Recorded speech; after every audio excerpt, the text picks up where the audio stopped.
Hello everyone and welcome back to the F1 2019 Career Mode series here for the Japanese Grand Prix at the Suzuka racing course. So I accidentally managed to delete the footage where I actually show you the messages, so we only have 3 messages here. We have the weather forecast, which obviously doesn't change throughout the weekend, so it's raining in qualifying, which isn't that good, and then dry in the race.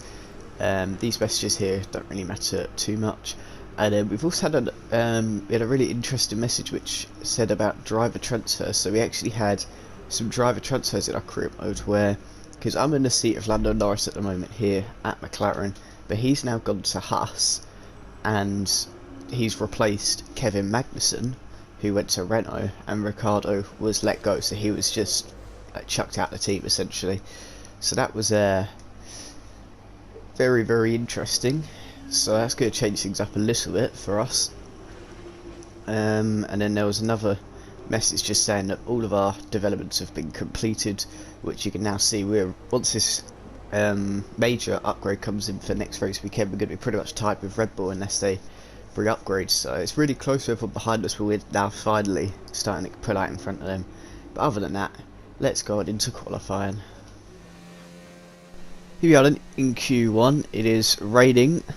We've already set a lap time and we've figured that we're going to have to probably improve on it. It was a very scruffy lap at times, but at times it was solid, as it's just a tiptoe really around this first sector. There's not much grip in the best of times, so in the wet you can imagine how little grip there is. 3DSs were actually very good with 4 tenths up, as we don't get the best run through there, and now up here we've got a pretty poor run as well, which is going to hurt us down a little bit, but we're still quite a long way up and it's been good lap so far. To go through Degner 1, throw it to the right hand side, now Degner 2 again to the right hand side, much heavier on the brakes. We've got a little bit deep there, which is going to lose us a little bit of time, actually quite a lot of time, to our delta, obviously our previous best time. And now slight lift off through there in the wet, and now chuck on the brakes through the hairpin.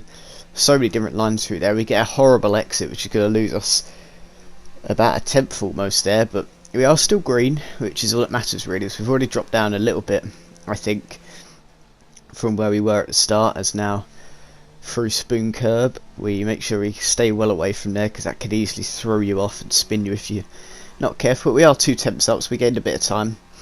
Now we just need to be careful through the final sector here, which is mostly straight, which I could just about do, I think, through 130R. Very quick. We've gone really wide. I actually get a warning for it seeing track limits. I don't know why, because it gained us no time whatsoever. This has been a pretty poor run through the final sector, certainly compared to the other one. We did get a nice run towards the line, so we're going to improve by a little bit, but not as much as I hoped. And I think it's enough to put us through, which it is. We scraped through in P14, but it's good enough to see us through. And let's see if there's any shocks at the end of qualifying. No, everyone looks through who should be through. We're a little bit off our teammate, but it's okay. We'll see you in Q2. So we're only going to get 1 lap here in Q2, because I went out for a lap in the wet conditions at the start of the session and I completely bottled it. So we're now going to have to set a good lap now. It's dried up in the soft speed. Now it's still got a wet track, so it's still not going to be full frost, like full pelt through most of this lap. I'm still tiptoeing around the S's. Obviously it's a lot quicker than it was when it was in the wet, but it's certainly still not the full dry line. But we've deliberately made it so I'm going to be the last car to cross the line, which means that the track would be at its quickest, because obviously it's drying out as we speak. So we go really wide. We get a warning it's in track limits. It probably didn't gain or lose us any time, because I went out so wide onto the gravel. And now going through the hairpin, still a little bit early of course on the brakes. We actually got out very wide, but wide through the hairpin isn't always the worst thing in the world, because it can give you a really nice run down this sort of straight, this flat out area going up to Spoon Curb. The track is pretty much fully dry at this point now. At the start of the lap it wasn't, but it pretty much is. We actually mount the curb here, which luckily didn't lead to anything back, because the first curb's okay to mount, it's the second one that you can't mount. Jeff pointing at the blatantly obvious. I haven't even set a lap time, so of course I'm going to be out of qualifying, but you know. Here we go. Go through 130. I actually went a little bit wide through there. We really didn't take it that great, and now going right, going left. Stay well away from the inside line, because there's a massive bump that is an absolute killer. Crossing over the line, is it good enough? The track was improving, it felt like a solid lap. And it is P7. That is really, really good news. We scraped through. Well, not really, actually. We comfortably made it through into Q3. Any shocks? Oh, my teammate didn't make it. Gasly made it through. Oh, that's quite a few shocks. Kimi in P5. I don't know. I think Perez was out as well. So yeah, just to confirm, Perez was out. He qualified 15th in the end. That is a really big shock. Really, but obviously he must have been one of the first cars to go out, and he would have had the worst conditions. As here we go in Q3 then. The track is fully dry now, and it's just drive as quick as you can. And here we go. It's not been a nice solid lap, to be fair. It's been a bit scruffy, but I'm always a bit scruffy for this first sector because I don't know how to take it properly. But to be fair, we got a nice exit down heading towards Degner 1, which we take very nicely. We didn't have to deal with exceeding track limits or anything this time around, as going through the hairpin. This time we don't go really wide, we pick a braking spot, and that is a lot better, as we now go to the flat out right hander here, up the hill, slam on the brakes into Spoon, staying well away from the curb this time around. As well, it wasn't terrible, but it certainly could have been a little bit more aggressive. But we keep the car in a straight line, which is all I really focus on through Spoon. Now coming down the straight towards 130R, Vettel is the first person across the line, so of course he's going to go quickest. As now into the famous chicane, which obviously saw Ayrton Senna and Alain Prost crash, which was in 1989 or so, I think. But anyway, we cross over the line. And with qualifying complete, let's review our top three today. Hamilton, Bottas, and we did set another lap, but we bottled it, so we are going to settle for P9, which is a very disappointing result, really. So here we are, and just before we start the race, and I think, well, it's going to be interesting, but I think we're going to take grid penalties at this race, I think. So grid penalties wise, I don't think we did take grid penalties with the MGUK. You can probably deal with that. We don't have that many races left, but the control electronics we're going to have to take a grid penalty for, because these two are just getting out of hand. Everything else is fine, it's just the control electronics. So we're going to take a grid penalty for this, and other than that, that'll be all here. So let's go on into the race. And a very warm welcome to the Japanese Grand Prix, an event that has decided a Drivers' Championship 11 times over the years and has hosted some very memorable races as well. Who can forget Kimi Raikkonen's win from 17th on the grid in 2005, or Kamui Kobayashi's incredible drive to a podium in 2012. 18 corners make up a lap of the incredible figure-of-8 Suzuka circuit, with 10 to the right and 8 to the left, for a distance of 3.6 miles. Average lap speeds around here are fairly quick. If it stays dry, then expect somewhere in the region of 136 miles per hour.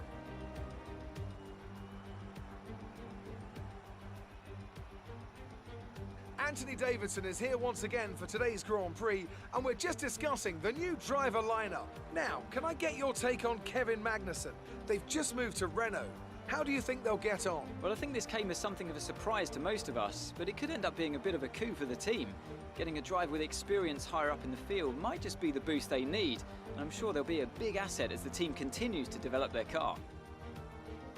With the race minutes away from starting, here's what today's grid rundown looks like. Lewis Hamilton lines up on pole position, and it's Valtteri Bottas that completes the front row. As we continue through the rest of the grid today, we have Leclerc, Vettel, Max Verstappen, and Gasly, Stroll, Raikkonen, Sainz, and Lando Norris, Perez, Giovinazzi, Alexander Albon. They've taken a grid penalty, and Kvyat, Grosjean, Russell, Iceman, and Robert Kubica, Hulkenberg, and Kevin Magnussen fills the last spot on the grid. Now it's almost time to...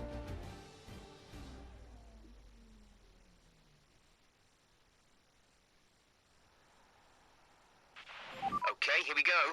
I know what you can do. Don't let me down. Here we go now for the strategy. I'm just going to standard amount of fuel, and then I think this race strategy is probably the right strategy. Softs until their limit, and then mediums for the rest. So we're going to keep that the same, and let's go on into the race.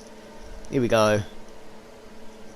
And we're underway here for the Japanese Grand Prix. Obviously we're starting alongside on Williams because we took them grid penalties, but we've absolutely minced them off the start. No surprise that Williams is really bad at starts. So now we're just going to try to sweep around the AIs outside. There is yellow flags. I'm not sure why, because no one seems to have crashed. But we managed to get around the outside of quite a few cars, actually up into P14 off the line, which is, well, perfect really. Going through the S's here, we've made an absolute mess of it. We've lost the back end, but we managed to keep it pointing in a straight direction, and we, in a forward direction. Now we managed to avoid Grosjean's attempt to get him past after that mistake, and we stay in P14, which is, to be fair, is a very, very good start. Now on to the end of lap 1, start of lap 2, down the main straight. Nothing's changed, with Perez just in front of us on the medium tyres, so he's going to be going long into this race compared to us on used softs. Perez has also had a good start, went from 15th.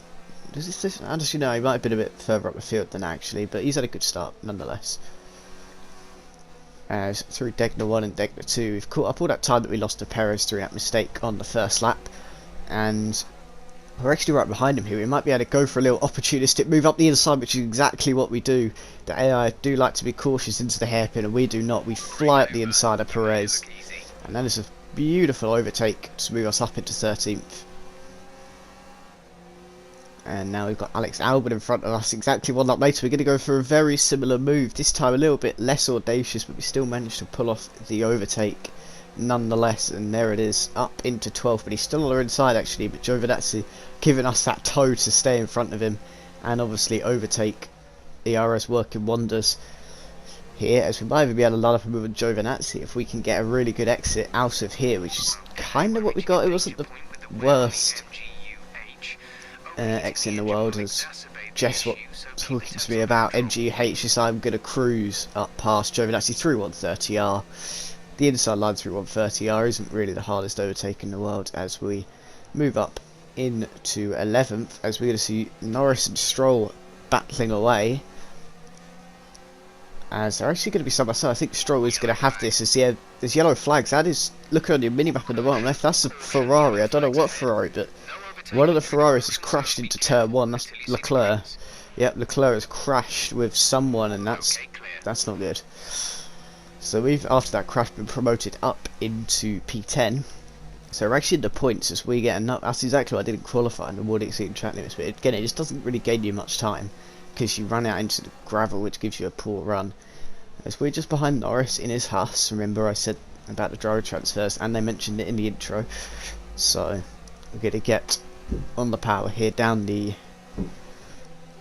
sort of straight area here, is now round the outside through Spoon, later on the brakes in him, keep it on the track just about, and there it is up into P9. And now he could be stuck behind Stroll for a little bit because his engine power is a little bit better than that of the Haas. As moving on to lap 8, then it's taken us a while, but we finally get a proper run on Lance Stroll, and he should be able to, on this time of asking, to get past Stroll and into P8. And later on that lap, into the pits we come. Them tyres were starting to fade, so we come into the pits 1 lap earlier than the strategy suggested, but that should still be fine, as we just need to focus now on coming out and driving as quick as we can really until other people start to pit, and then I can look after the tyres a bit more. But hopefully we can get past Kubica as soon as we can, because he could really slow us up. It's through the S's. This feels a lot nicer than the softs that I was driving just 1 lap ago, as keeping to the racing line solidly through the S section, as Kubica's just in front of us now. We've gained a lot on him through Degner 1, now through Degner 2. I have to be a little bit easy on the brakes because Williams is really early on the brakes. As we get a nice run, this should just be a standard overtake up the inside through the hairpin. Here we go, down the inside, and we have moved up and into 18th place. And now Gasly and Stroll have come out with us. Gasly's in front of us, Stroll is behind us, exactly how it was when I came to the pits, except for this gap has got about a second shorter. So we've gained a lot of time on Gasly, and hopefully that can allow us to push on and get past him here, because our car is definitely the quicker car. And so we go then, and he is fighting with Russell as we go through Degner 2, and we've actually had a great run. This should be an overtake on him. He's given us no room though to make it, but we're going to fly up the inside here. Russell's had a lock up, and I think we have the move done on Gasly. As getting the power down here, we're still going to be side by side here, and Russell's going to be fully side by side, but the slipstream from Russell is being really effective. And now, actually speaking of slipstream from Russell, we're going to be quick enough to go past him down the inside. And that is 2 cars in quick succession. So you can also see Giovinazzi has retired in front, so that'll be another move for us. As now then, a few laps later, Gasly has got back up past us. We just couldn't keep him behind us. The straight line speed wasn't there for our car. I'm not sure why. I think it's because my engine is so badly worn with all the MGU-K and MGU-H that it's not good. As Gasly has got out in front of us, and Perez has also came out in front of us. So we've just lost 2 positions there, which is really disappointing really, but now we've got Albon behind us, who's probably going to be quicker as well, so this could be interesting. I need to work really hard to keep him behind us and keep these guys in front of us. As we go through Degner 1, Degner 2, we've messed it up a little bit, but we actually got a good run, and we could perhaps go for another opportunistic move on Gasly here as we go very much at it here, but he's absolutely shoved us onto the grass. Somehow we haven't picked up damage. We're going to say to him, if you shove us on the grass, then we'll give you a bit of a squeeze as well. And coming up through Spoon, this should be a routine overtake round the outside. Brake later seems his car has got the better brakes, and that is us back up into P8. Now with Perez in front of us, we need to try and catch him, but we'll see to try and keep Albon behind us, and I don't think that's going to happen if he cruises past us down the straight. Like I said, this engine is really bad for wear, but he's done the typical AI thing of going way too wide. We actually make contact there with our front left tyre onto his front wing. As we're okay. We lose the position, but he wasn't really our fight. We knew we couldn't really keep him behind us for long, and Albon up into P8. We're down to P9, but not too bad there really. Now onto lap 18, should I say, and we're going for it on Perez here. Albon got past Perez, and now we're looking to get the move here. We're going to actually go for the switchback. We've tried this a few times on Stroll, which you didn't get to see, and it hasn't worked, but this time on Perez we've absolutely nailed it. That's such a pretty move. Up into P8 then. And here comes Perez on lap 21. He's finally caught back up to us. No surprise really. We're going to go for the switcheroo again. This time it's worked. We've made contact on the front tyre, and then we've just hit into the side of it. We're going to be in the wall, and that is our race done. Oh dear. That's 2 points absolutely blown away. We look again here. So we switched back here. We were on the inside. He's completely squeezed us into the curb, and we just couldn't avoid him in time because we had such a tight angle. And that is completely a race incident, and that is really, really annoying. What a great race it was. Tell me, Ant, how did they manage to achieve this win? Well, I think it was clear what the main contributing factor out on the track was today: speed. I know it sounds like an obvious thing to say, Crofty, but fast cars win races, and we saw that today with our winner. After an excellent performance at the Grand Prix, I'm sure there'll be plenty of celebrations tonight amongst the Mercedes team, and they certainly deserve it.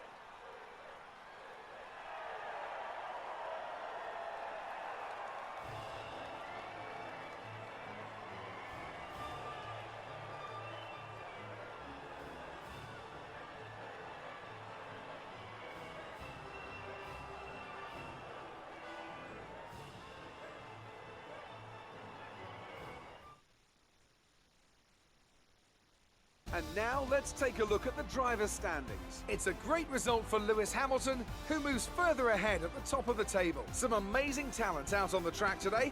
But Anthony, who would you pick as your driver of the day? Nico Hülkenberg did an excellent job out on the track today. He played aggressively and knew exactly when to capitalise on openings throughout the race. It's another clear win for Mercedes as they managed to secure the Constructors' title. An incredible performance for the whole team. Well, Ant, an end to another fantastic weekend of racing. Thanks to everyone who joined us, and we'll see you for the next one. So that was the Japanese Grand Prix done. Bit of a disappointing result, but I mean, it was kind of inevitable. The way that AI were driving, they were driving like absolute lunatics for most of that race. They were just all over the road, especially through turn 1, 2 where we crashed. And yeah, it is quite broken, that turn 1, because 3 of the AI crashed into each other through there. Obviously I crashed into them multiple times, but one time actually made me retire, so it is pretty broken. It probably needs a fix on the F1 2020 game, that's for sure. Because they just said enter it with way too much speed and ran out wide, so nothing new with the messages. I don't have very many resource points. Whenever you DNF you don't really earn many, but I do need to start adapting these parts. But I only have 1, 2, 3, 4, 5 once this one comes next weekend, and then 6, so I'm going to get this, which would then mean I have 6 to do, which isn't really that bad, to be honest. They all cost like 280, maybe the major one costs about 300 odds, so it's really not that bad. Alright, it already tells you, but anyway, and perhaps we might have to take, well, we're going to quickly fit a brand new MGUH, because these 2 awards, so just do a brand new one. This is a little bit bad, the MGUK should be fine though. Energy store's good. Turbo should be fine, a little bit worn but not too bad. Control electronics isn't even going to be an issue now. So I've already done 1 race of it, hasn't even worn at all, so it's fine. ICE is fine, so the engine's going to be fine, and other than that, that will be all for this video. If you guys have enjoyed, please remember to smash the hell out of the like button and check out previous videos if you haven't done so already. Subscribe to the channel for further content, and make sure to join me next time where we're around, give me a second, Mexico, which should be an interesting race because Mexico is quite a nice track for racing, and I will see you next time.